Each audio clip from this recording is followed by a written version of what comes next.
Hey folks, it's Bear Gardener, and we are back with another Covert Operations card reveals review slash first take, however you want to call it. So we've had, since the last one of these I did, we have had 7 days. And in those 7 days, we have seen 12 new cards because there was a technical problem today, being Monday, June 3rd. There was an issue that slowed the reveals on the Discord, so we've only had 12 instead of the full 14. So I'll either wrap the extra cards that get brought into the next video or do an extra video. But I said I'd get these out, and so I will. So these will be available. So what this is, I'm going to go through, as I've done before, each of the cards, talk about my thoughts on it, where it fits in, what's good about it, what's not good about it, just it in general, really. It's pretty cool. We're going to chat, and the other ones have been really popular, so also thank you to everyone who has liked, commented on, viewed, generally interacted with the stuff that I've been doing around Covert Operations. It's been a blast. It's very exciting times, and I look forward to doing a chunk more. Plenty coming this week, by the way. So, without too much hanging around, we shall go and dig into the new cards. As usual, this will be alphabetically by nation, then the cards in whatever order they happen to be in the file I've got them in, because I'm not that organised unless I need to be. So, Britain comes up first, and the first card we have is number 9 Commando. It's Commando's card, which those of you who've been following these videos will realise excites me. I like Commandos. I'm looking forward to playing more of them. And the support that they're getting is really interesting to me. So, obviously, I'll get it out of the way early. I love the artwork on this card. The artwork on this card is just spectacularly cool. The tones and... Anyway, let's get to the card itself. This is a 1 cost, 1 operation cost, 1/1 standard infantry. So on the face of it, it's vanilla-ish. It's like a light infantry token, but with an op cost. Obviously, it's gonna all be in the text. It is a standard card, so we have deployment. Set the defense of target enemy unit to 1. Right, so when this landed, it caused a lot of noise. I've seen people talk about how insanely overpowered this card could be, and they're not strictly wrong. Setting the defense of a target unit, any target unit, to 1 for 1 cost is pretty good in a deck where you're probably playing cards that deal damage every time you give an order. And even then, even if you've just got something that can pink the 1 damage, or it can let you use a really cheap unit to take out a powerful guard, this is not just a good card for Commandos.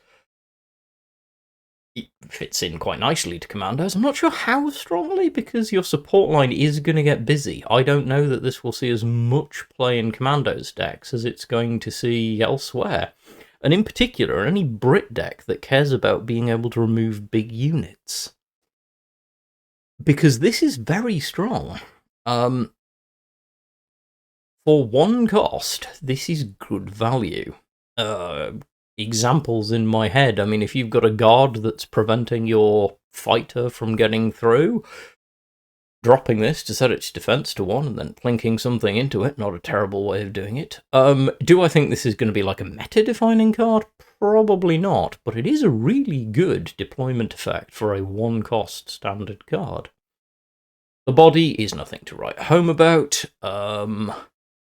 Even buffed, it's nothing great. So, I don't know. I don't think it's going to be huge, but it's definitely interesting. And as has been noted, the deployment effect has got some kick.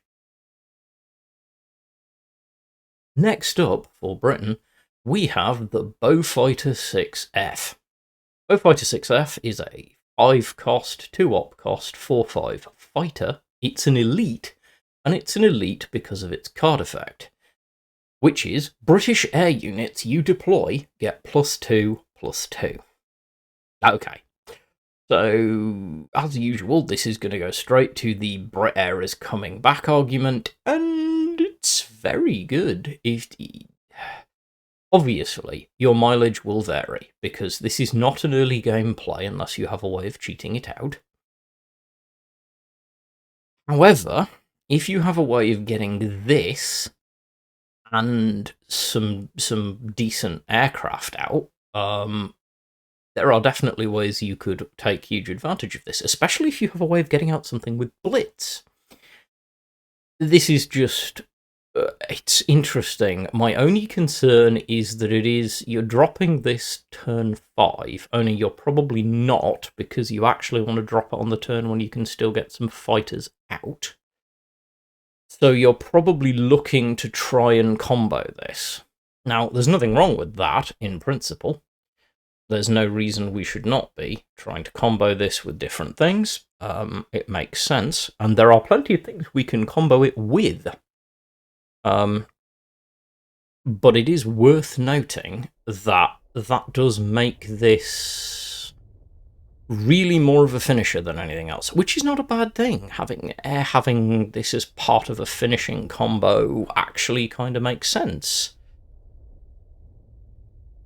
I can see a lot of value potentially in it, if you can get it at the right time. A good example would be, well, not a good example, an example. I'm not going to call it a good example because it's quite expensive and requires 2 elites, but if you could drop this on turn 10, along with HMS Illustrious, then you would get... what would we get? We'd get a pair of blitzing 3/5 swordfish that stick around. That's not bad. I mean, it's a stretch though, and obviously without blitz, it becomes a little more complex to figure out how this would actually land. You kind of need something to support it, but it is definitely interesting to see a big Brit fighter that's bringing that support. Do I think this is going to be like a huge meta-defining card? I don't know. It might prove to be a very strong include in Brit air decks, but it does feel quite late game. And that's going to depend on whether that is a deck that goes late game or whether that actually just tries to get things over quicker, so we'll see. I do like it though, and again, the art is cool. Next up, we have a British Special Infantry. This is the Cameronians. The Cameronians is a 7-cost, 1-op cost, 7/8 guard.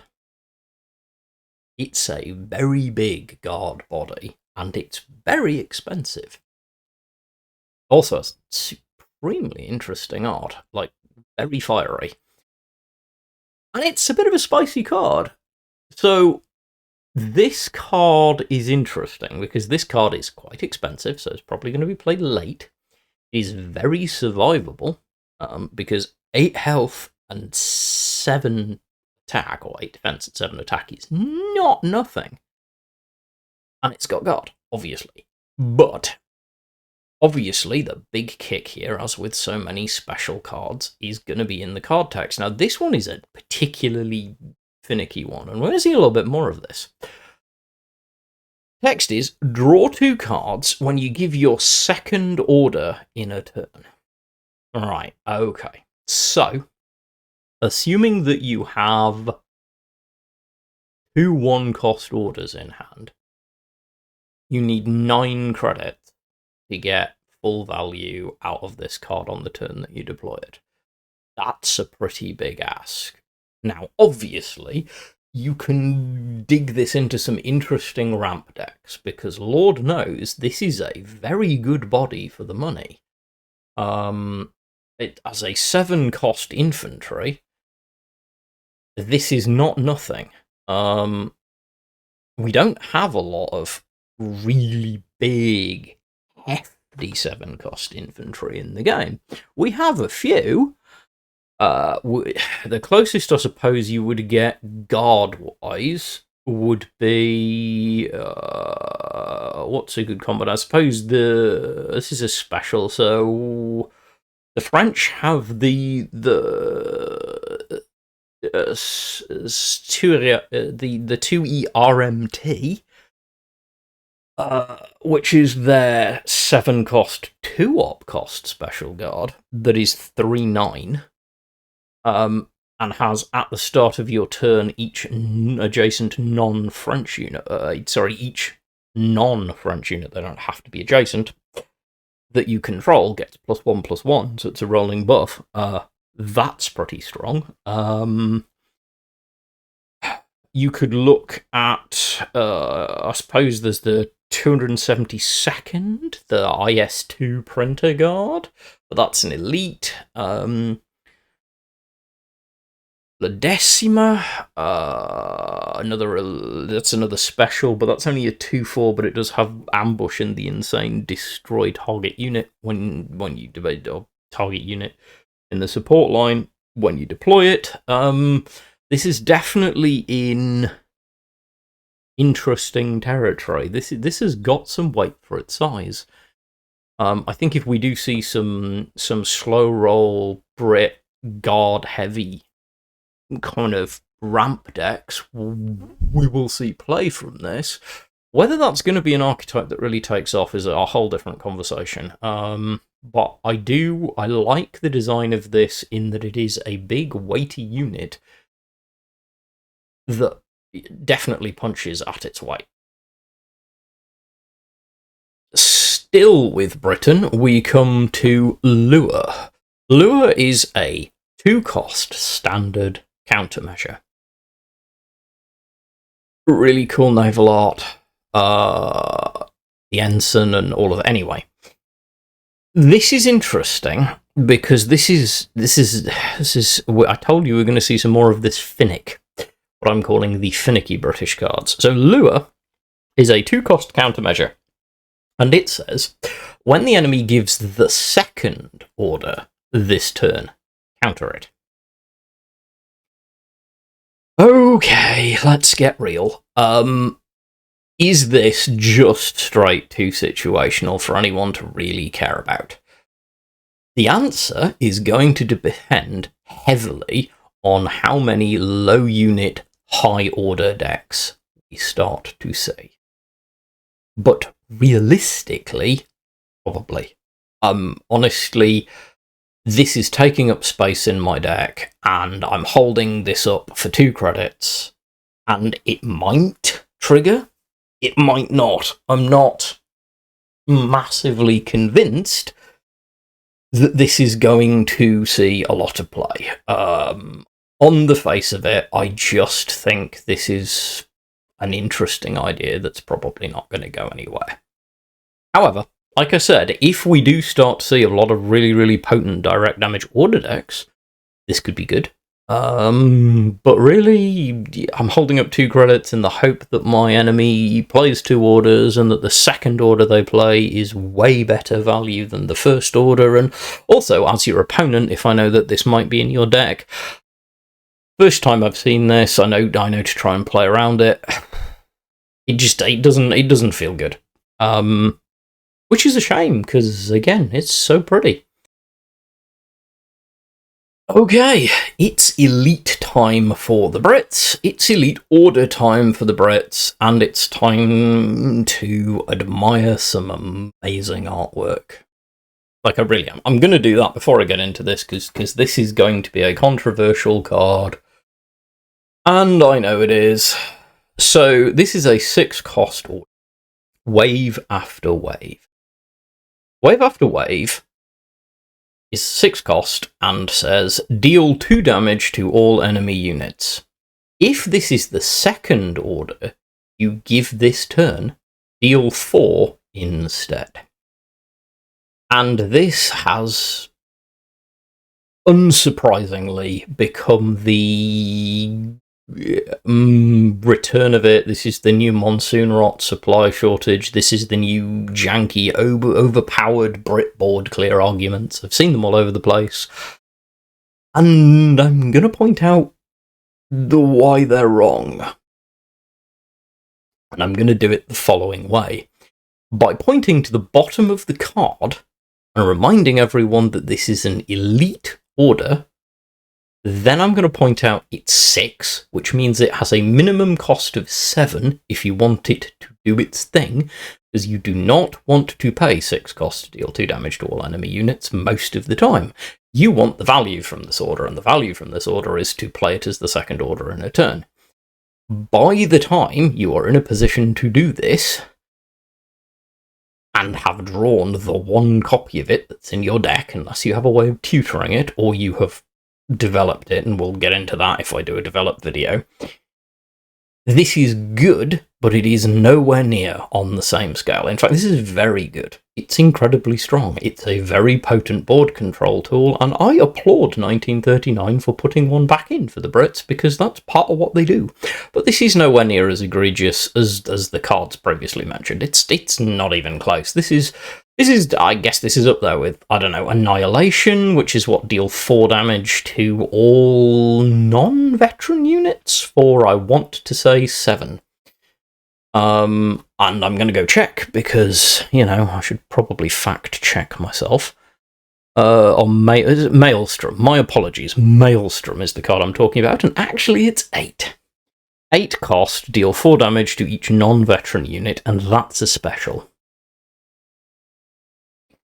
So, let's be really clear. This is good. This is strong. This is definitely going to see some play. It's certainly, in my opinion, likely to be a mainstay in Brit control decks, certainly the ones I'm playing. But it's not broken, it's not silly, and it's certainly not the new Monsoon Rot supply shortage, because it's not a combination of standard and limited cards. It's an elite. Finick around enough and you might be able to play this twice in a game. It's not the end of the world. It really isn't. It's very good, and I like it. I think it's a good card. I think it will see play, and I like the design space. I think it's actually quite well balanced. I'm sure you can at me if you agree. Allons-y. It's France, and it's an order. This is compromise. And it's beautiful. Sorry, the art on this really kind of caught me. I really like this. There's the silhouette work and stuff like that. It's very, very cool. But anyway, the point being, so this is a French order. It's standard, which is kind of relevant. It's 3 cost, and it is a choose one order. Either draw a card and gain +3 HQ defense, or do this twice for both players. Now, this is provoking thought, and I like it. One of the things I will say is that lots of people will probably look at this and go, this just, like, 3 cost. Like, a lot of people will look at the second half of this and be like, well, that's just terrible. This is a terribly designed card. But they're not focusing enough on the first half of this card. And I think they should. Draw a card, gain 3 HQ defense, or 3 as a standard card. Our closest comparison for this card is an elite. It's Sincerely Yours. It is 4 cost and says, give your HQ 6 defense and draw 2 cards. You can do that with this card 4 times in a game. Of course, the downside is you're also giving your opponent 6 HQ defense and drawing them 2 cards. Except, of course, this is France. Lest we forget the existence of the heart of French orders. Honour and loyalty. Phony war. Do you see where I'm going with this? In addition to being quite good at gaining you stuff, this could be a phenomenally powerful burn tool, because not only can it force overdraw on your opponent, it can gain you HQ defense while doing it. And yes, it gains your opponent HQ defense, but you're playing a burn deck. You don't care. Because the whole point is that you're going to deck your opponent out and obliterate their HQ with overdraw. People, I think, are sleeping on how good this card could actually be. Do I think it is going to be insane and overpowered? I honestly don't know, because I don't know how much it will go, but I'm certainly likely to try this out, because I think it's a lot better than people think it is. Anyway, just my opinion. Again, I'm sure you can out me if you're wrong, but this has the potential to be quite good. Aside from anything else, at its base level, at 3 cost, as a standard card, it's perfectly good utilitarian draw, with HQ defense built in.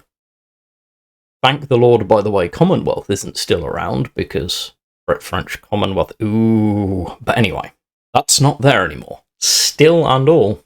Don't sleep on this. Fair tip.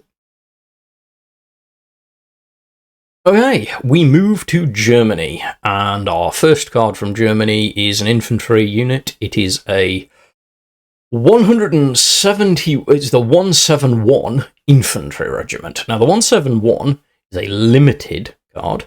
It is 5 cost with 1 op cost, and it is a 3/7 Blitz Infantry with the following text: has +4 attack if this is your only unit. Now, on the face of it, this is late, expensive, not slow though, it does have Blitz, and it wants you to do this to be your only unit. Why would I care? Well, I'll give you a couple of reasons. Firstly, a 3/7 Blitz unit isn't terrible. Not actually, in my opinion, really 5 worth, but there are worse things to play if you're in a good controlling position. A 7/7 Blitz unit, when you are, for example, dominating the board with orders and or countermeasures, however, is a lot to deal with. A lot of incoming damage for not a whole heap of effort on your part once it's down, because this is only 1 op card. I like this card. I don't think it's amazing. I'm not going to go overboard and say that it's going to dominate the world, but I think it's really quite strong. And I think it will see play. I think it will see play in a lot of low unit, hard control German decks. Or with Germany as an ally for another hard control deck. Because this is a decent late game. I'm not going to call it a finisher, but it can certainly apply some late game pressure that can be difficult to deal with. So, it's a decent card. It's not world breaking, but I actually like it. And I also really like the art, because advancing behind armor. Anyway, I could get into a whole nerdy thing about the methodology of this and how it was in fact used. But I like this. I think it's very, very cool. Next up, we have another German infantry unit. This is the 342 Fusiliers. Now, this is a 3 cost, 1 op cost, 3/4 infantry, and it's a standard. So it's pretty much 1 curve. It does have a really interesting text. So this is a card which has, when this unit moves into the front line, units there get +2 attack, which of course would include itself, which means it would become a 5/4. Now, this is interesting because this is going to a design space that we don't see used a lot in Germany. There is, or there is at least one German infantry regiment, Africa regiment. It's the 361 Africa, that falls into a very similar concept. It's another standard card. It's another 3/4. It's 3 cost and 1 op cost. There are some comparisons obviously coming up here, and it has, when this unit moves into the front line, deal 3 damage to the enemy HQ. It's a different German idea. This builds into a very different German archetype, which I don't think is fulfilled. I don't think it's filled out enough that we're actually going to see much of it played. But it's definitely interesting to me, which is a slower advance Germany that could potentially turn a support line from a defensively okay-ish support line into a really quite potent front line, if you had a way to clear the way in front of it. And I think that's interesting, because that leads us to think more about using things in a different way. Do I think this is going to see a huge amount of play? I think it's going to see play. I don't know whether it will see a huge amount of it. But it's not bad, especially in a deck that wants the front line. Is this as good as some of the other German frontline tools, like the big ones? Well, I mean, no. It's not catching up with the specials like Schutzen and, of course, 20 Panzer Grenadier, which still needs fixing, by the way. But it's not terrible. It could be part of a Germany frontline deck. Certainly a German mid-range deck could make use of this. I have, on lower ranks, made use of the Africa Regiment. But is slow, and that is a problem right now in the meta, and I'm not going to lie. Slow cards are always going to start at a disadvantage in a meta which right now does lean towards much faster. However, we might see the meta slow down after Covert Operations, which is interesting. I think this is not a hot card, this is going to be amazing, but keep a quiet eye on this. Makes me think, and I like that. Japan. So we have our first Japanese card. This is an infantry regiment. This is the Tsu Regiment. It is a 4 cost, 1 op cost, 5/4 infantry regiment. It is limited, and it has deployment. Target a unit. Destruction. Destroy the unit targeted. This is quite interesting. I don't... Look, off the top, I'm not going to break this card heavily. I'm just not. I don't think this is going to be world-breakingly seeing a lot of play, but it's intriguing in the choice of interaction.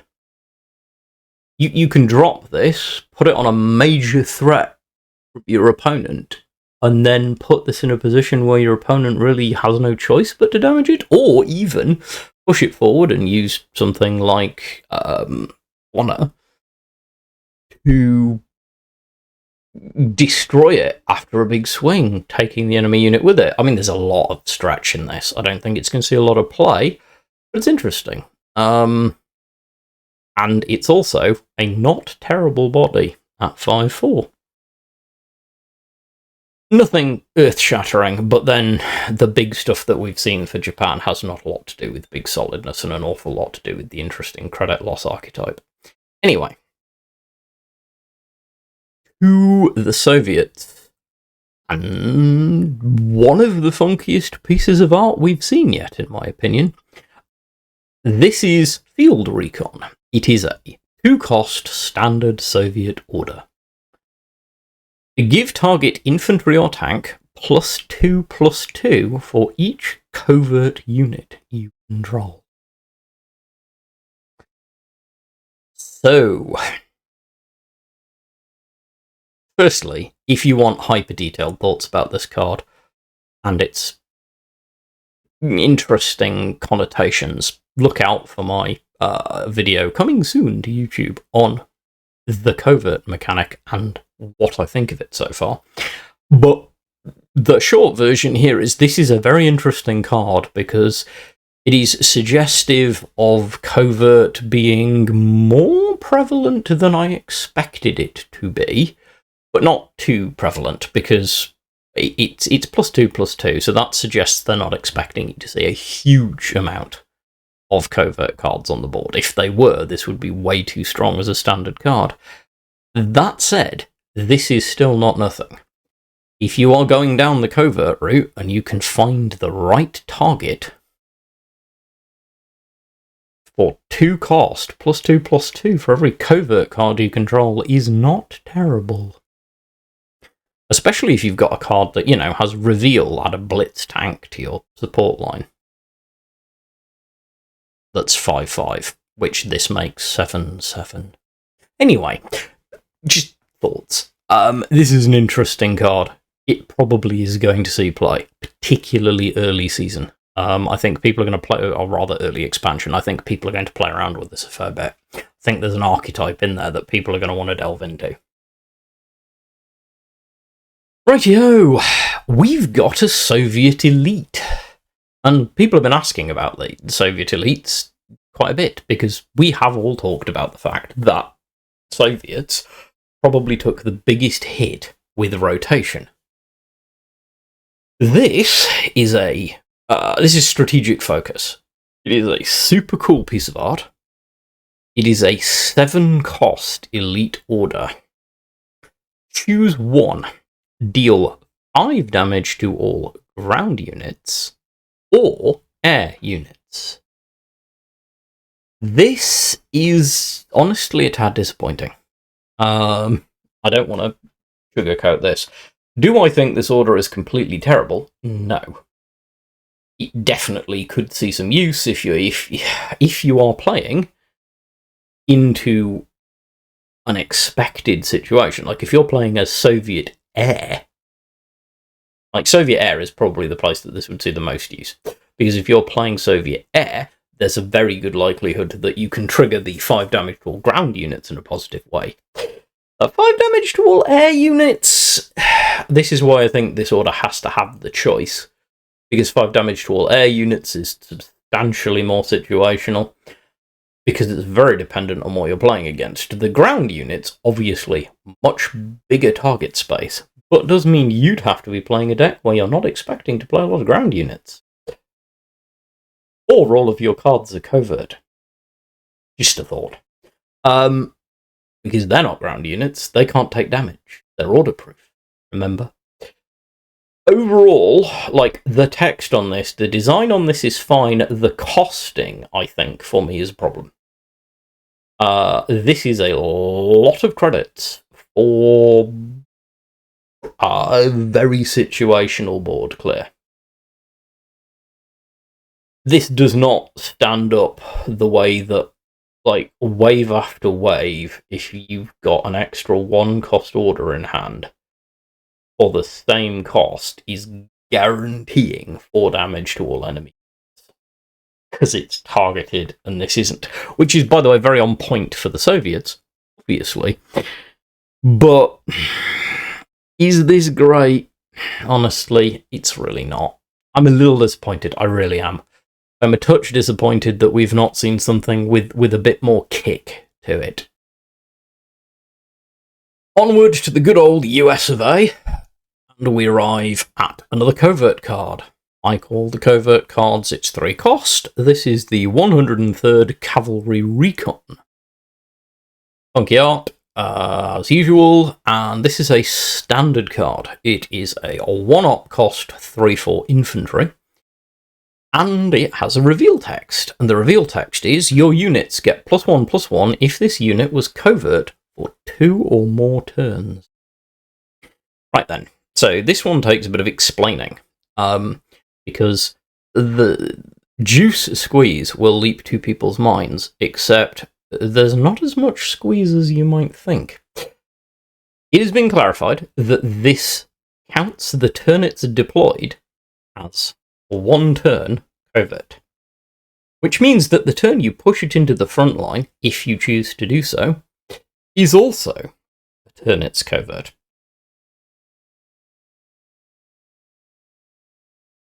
So, then, your opponent has effectively 1 chance to deal with this. You play this, spend a turn, covert. Your opponent gets a turn. On this turn, if they can flip it, the reveal text will not trigger. The moment that you get to your turn, whatever you do with it, unless you somehow get rid of it, means that either your opponent triggers it the next turn, causing the reveal text to go off, or you trigger it your next turn, causing the reveal text to go off. And this reveal text is way heftier than people think it is. Straight +1/+1 to all units. In and of itself, that makes this, to all intents and purposes, a 4/5, which ain't small. Especially not at 3 cost. 4 if you've got to, like, move it to the front line and stuff, but still. And giving all of your other units +1/+1 is not small. Expect to see this card used by people who are looking to make the covert mechanics work. Because this is the kind of card that, if it's in a deck that has plenty of covert in it, I really want to be cautious about not seeing, because it has the potential to be very strong. Not meta-defining, but it is quite a good card. Okay, that's 12 cards. All done, all talked about.